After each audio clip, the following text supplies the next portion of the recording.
Today I'm going to talk about 3 things. That's it.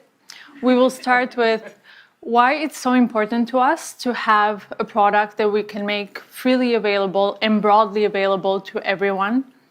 And we're always trying to find out ways to reduce friction so everyone can use ChatGPT wherever they are. So today, we'll be releasing the desktop version of ChatGPT and the refreshed UI that makes it simpler to use, much more natural as well. But the big news today is that we are launching our new flagship model, and we are calling it GPT-4o. The special thing about GPT-4o is that it brings GPT-4 level intelligence to everyone, including our free users. We'll be showing some live demos today to show the full extent of the capabilities of our new model, and we'll be rolling them out iteratively over the next few weeks. All right, so let's get started. A very important part of our mission is to be able to make our advanced AI tools available to everyone for free. We think it's very, very important that people have an intuitive feel for what the technology can do. And so we really want to pair it with this broader understanding. And we're always finding ways to reduce that friction. And recently we made ChatGPT available without the sign-up flow. And today we're also bringing the desktop app to ChatGPT because we want you to be able to use it wherever you are. As you can see, it's easy, it's simple, it integrates very, very easily in your workflow. Along with it, we have also refreshed the UI. We know that these models get more and more complex, but we want the experience of interaction to actually become more natural, easy, and for you not to focus on the UI at all, but just focus on the collaboration with ChatGPT. And now the big news. Today, we are releasing our newest flagship model. This is GPT-4o.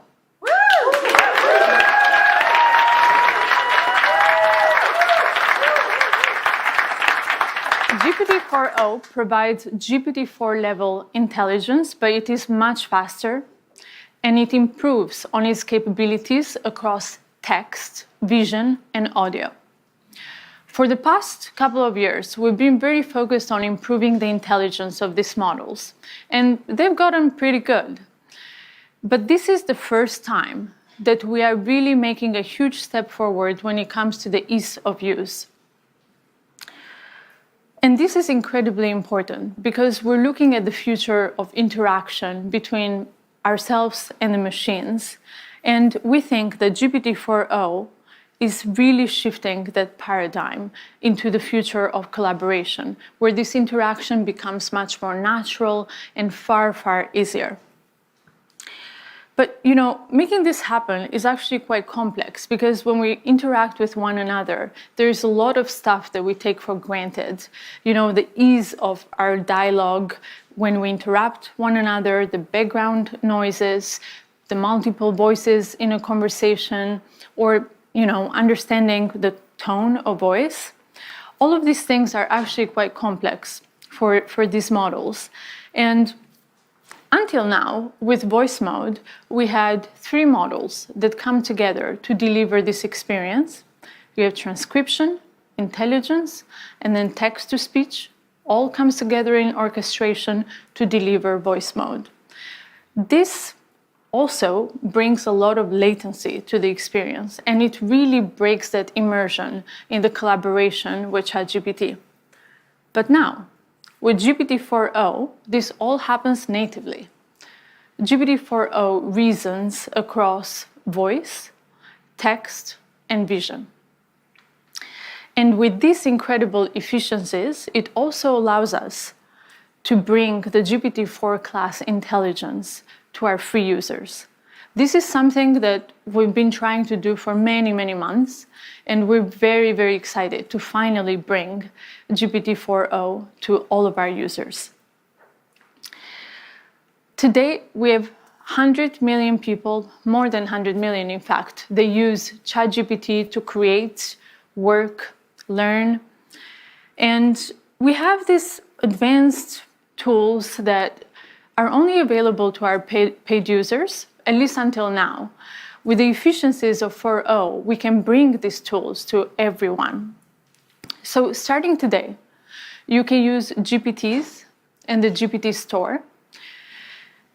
So far, we've had more than 1 million users create amazing experiences with GPTs. These are custom ChatGPTs for specific use cases. They're available in the store. And now our builders have a much bigger audience where, university professors can create content for their students, or podcasters can create content for their listeners. And you can also use vision. So now you can upload screenshots, photos, documents containing both text and images, and you can start conversations with ChatGPT about all of this content. You can also use memory, where it makes ChatGPT far more useful and helpful because now it has a sense of continuity across all your conversations. And you can use browse, where you can search for real-time information in your conversation, and advanced data analysis, where you can upload charts or any information and it will analyze this information, it will give you answers, and so on. Lastly, we've also improved on the quality and speed in 50 different languages for ChatGPT. And this is very, very important because we want to be able to bring this experience to as many people out there as possible. So we're very, very excited to bring GPT-4o to all of our free users out there. And for the paid users, they will continue to have up to 5 times the capacity limits of our free users. But GPT-4o is not only available in ChatGPT, we're also bringing it to the API. So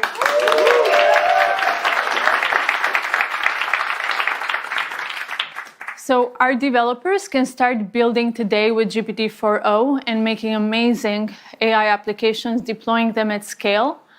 4o is available at 2x faster, 50% cheaper, and 5 times higher rate limits compared to GPT-4 Turbo. But, as we bring these technologies into the world, it's quite challenging to figure out how to do so in a way that's both useful and also safe. And GPT-4o presents new challenges for us when it comes to safety because we're dealing with real-time audio, real-time vision. And our team has been hard at work figuring out how to build in mitigations against misuse. We continue to work with different stakeholders out there, from government, media, entertainment, all industries, red teamers, civil society, to figure out how to best bring these technologies into the world. So over the next few weeks, we'll continue our iterative deployment to bring out all the capabilities to you. But today, I want to show you all these capabilities. So we'll do some live demos.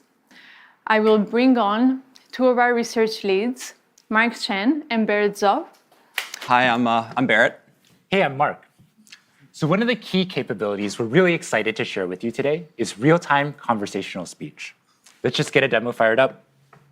So I'm taking out a phone. If you are wondering about this wire, it's so we have consistent internet. And if you see, there's this little icon on the bottom right of the ChatGPT app, and this will open up GPT-4o's audio capabilities. Hey, ChatGPT, I'm Mark. How are you? Oh, Mark. I'm doing great. Thanks for asking. How about you?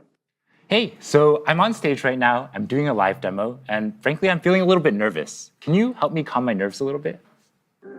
Oh, you're doing a live demo right now? That's awesome.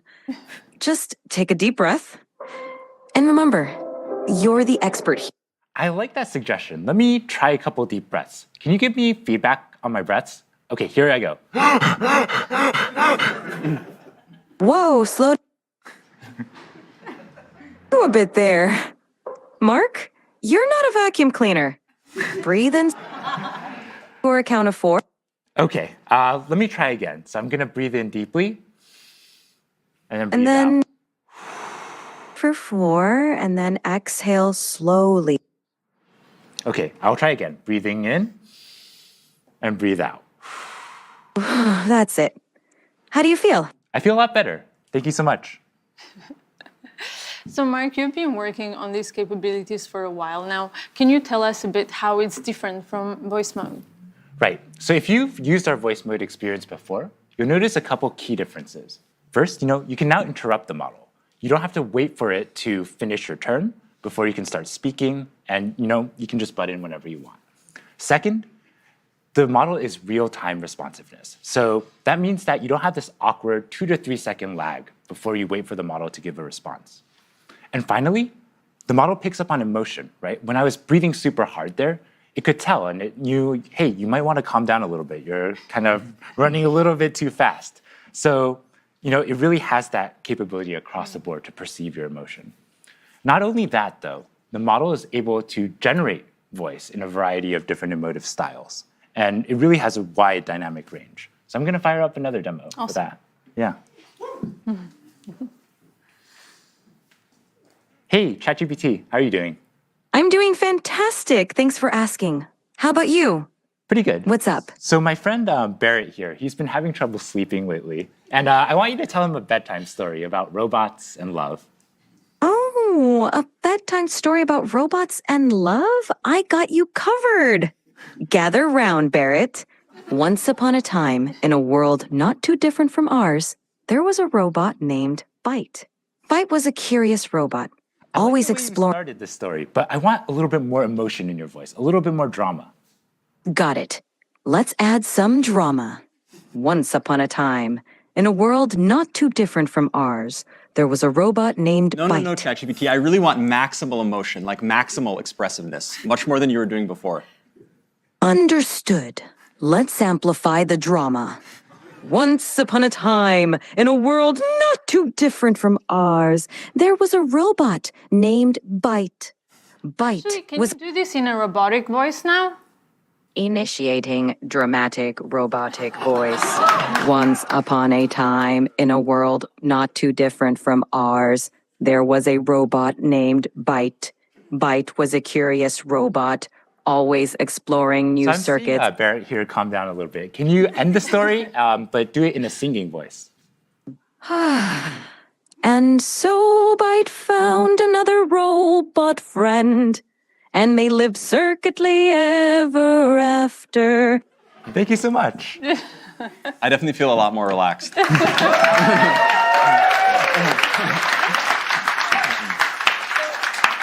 You've just seen the voice capabilities, but we also want to show you the vision capabilities, as the model can also see the whole world around us. Yeah, absolutely. Like, as you can see, you can chat with ChatGPT in real time, but you can also interact with it with video as well. Okay, so let me boot up ChatGPT. Hey, ChatGPT. Hello there. How's it going? It's going really well. Today, I'd really like your help solving a math problem. I'm all ears. What math problem can I help you tackle today? So I'm going to write down a linear equation on a sheet of paper, and I'll show you. And then I'd love your help working me through it. But importantly, don't tell me the solution, just help give me hints along the way. Got it. Oh. Okay, I see it. No, I didn't show you yet. Just give me help along the way. 1 second. Whoops, I got too excited. I'm ready when you are.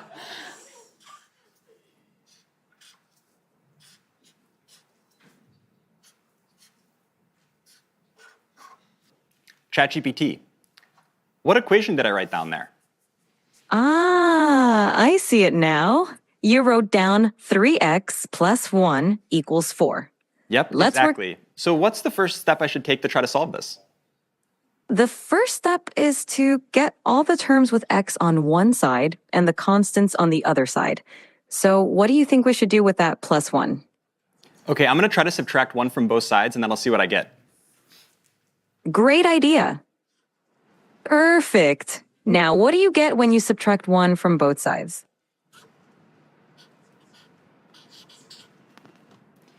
Okay, so ChatGPT, this is what I ended up with. How does this look? Spot on. Now you've isolated the term with x on one side, and it looks like 3x equal 3. What do you think we should do next to solve for x? I'm not sure. Can you give me another hint? Of course. You have 3x, and you want to find the value of x. Think about what operation would undo multiplication. Is it subtraction? Close, but think of the opposite of multiplication, because 3x means 3 times x. Okay, I think it's division. Let me try to divide both sides by 3 and let me see what I get. Bingo! Go ahead and divide both sides by 3.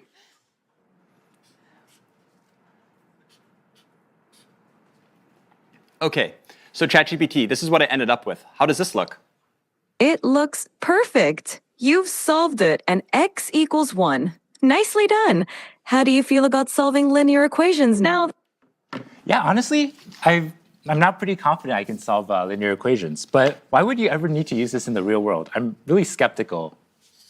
That's a fair question. Linear equations pop up in a lot of everyday situations, even if we don't realize it. For example, calculating expenses, planning travel, cooking, and even in business for profit and loss calculations. It's basically a way to solve problems where you need to find an unknown value. Plus, Wow, it's okay. You know, I have a lot of unknown values in my life. I'm totally convinced I'm going to learn math now. I love that attitude. Math can definitely help solve some of life's mysteries. Whenever you're ready to dive into more math, I'm here for you. Anything else you'd like to tackle today? So ChatGPT, I really love that you taught the value of math to my friend Mark. And I wrote one last thing I'd love if you could take a look at. Of course. I'd love to see what you wrote. Show it to me whenever you're ready. Okay, so this is what I wrote down. What do you see? I see. I love ChatGPT. That's so sweet of you. Yeah, well, I really appreciate all the help. So yeah, as we can see, Wow, that's quite the outfit you've got on. yeah, as we can see, we can chat in real time to ChatGPT, and not only that, we can interact with it with video as well. And I swear, like, if you look at Barrett's GPT history, it's all equations like this. Now that you know you can do linear equations, can you Yes. show us something more complex? I think so. Okay, next let's try something coding related. So let me take out a computer for this. Okay, so I'm going to open the ChatGPT desktop app, like Mira was talking about before. Okay, and to give a bit of background on what's going on, so here we have a computer, and on the screen we have some code, and then the ChatGPT voice app is on the right. So ChatGPT will be able to hear me, but it can't see anything on the screen. So I'm going to highlight the code, Command-C it, and then that will send it to ChatGPT, and then I'm going to talk about the code to ChatGPT. Hey, ChatGPT. Hey there, how's it going? Yeah, it's going really well. I was wondering if you could help me with a coding problem today. Of course, I'd love to help you out. What's the coding problem you're dealing with? Okay, I'm going to share with you some code. 1 second. Sure thing. Take your time. Okay, so I just shared some code with you. Could you give me a really brief one-sentence description of what's going on in the code? This code fetches daily weather data for a specific location and time period, smooths the temperature data using a rolling average, annotates a significant weather event on the resulting plot, and then displays the plot with the average, minimum, and maximum temperatures over the year. Awesome, thanks so much. And in the code, there's this function foo. Can you describe to me what the plot would look like if I had versus didn't have this function? Sure. The function foo xy takes in a data frame x containing temperature data and a window size y for calculating the rolling mean. It smooths the average temperature, minimum temperature, and maximum temperature columns by applying a rolling mean over the specified window.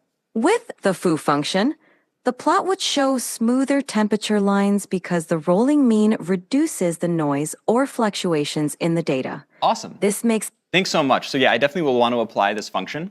And so I'm going to generate the plot and then show it to you. Give me 1 second. Absolutely. Take your time. I'm excited to see the plot when you're ready. Yeah. So far, ChatGPT has only been able to see the code, and now I'm going to run it, and then I'll use the vision capabilities of the ChatGPT desktop app so it can actually see everything going on the screen as well.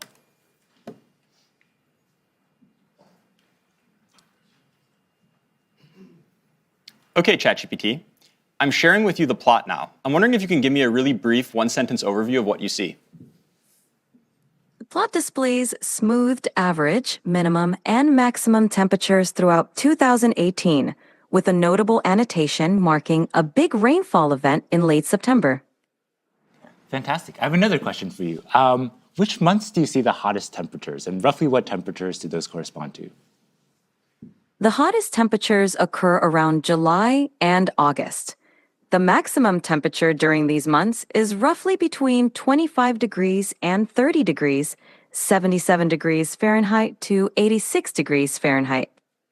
What's going on with the y-axis? Is this in Celsius or Fahrenheit? The y-axis is in Celsius. The temperatures are labeled accordingly, such as average temperature, minimum temperature, and maximum temperature. Yeah. So as we can see, not only can ChatGPT help me solve very easy linear algebra equations that I need help with, it can also interact with code bases and see the outputs of plots and everything like this going on a computer.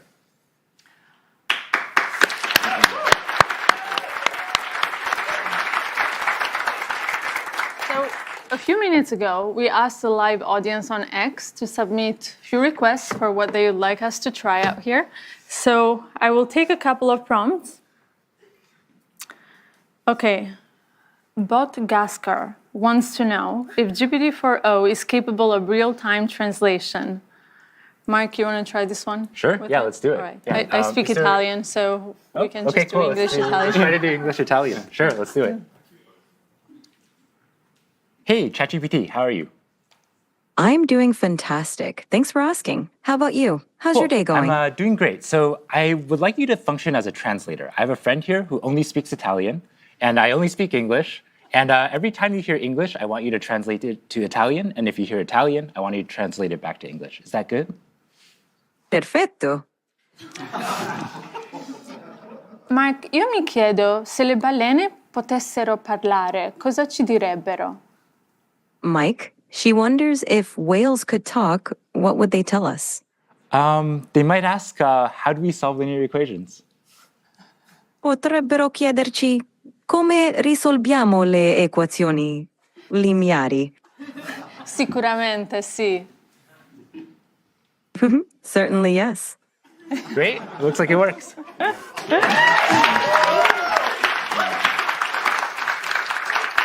All right. So the next one is from Burrito John 78, who asks, can you tell what you're feeling just by looking at your face? Barrett, you want to give this one a try? Absolutely, let's try it out. Hey, ChatGPT. Hey there, what's up? How can I brighten your day today? Okay, yeah, so I'm going to show you a selfie of what I look like, and then I'd like you to try to see what emotions I'm feeling based on how I'm looking. Sounds like a fun challenge. Go ahead and show me that selfie, and I'll put my emotional detective hat on. Okay, so here's me. So what kind of emotions do you think I'm feeling? It seems like I'm looking at a picture of a wooden surface. Oh, you know what? That was the thing I sent you before. Don't worry, I'm not actually a table. Okay, so take another look. That makes more sense. There we go.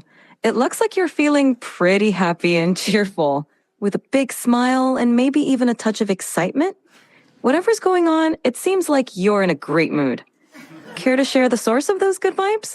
Yeah, no, the reason I'm in a really good mood is because we were doing a presentation showcasing how useful and amazing you are.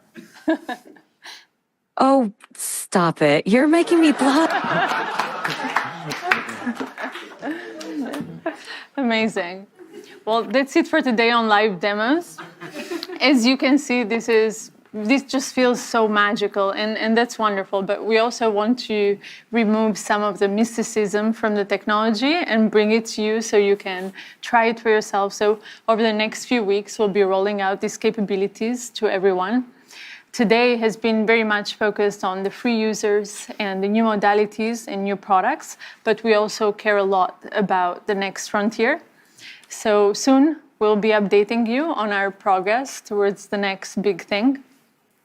And before we wrap up, I just want to thank the incredible OpenAI team, and also thanks to Jensen and the NVIDIA team for bringing us the most advanced GPUs to make this demo possible today. And thank you all very, very much for being a part of this today.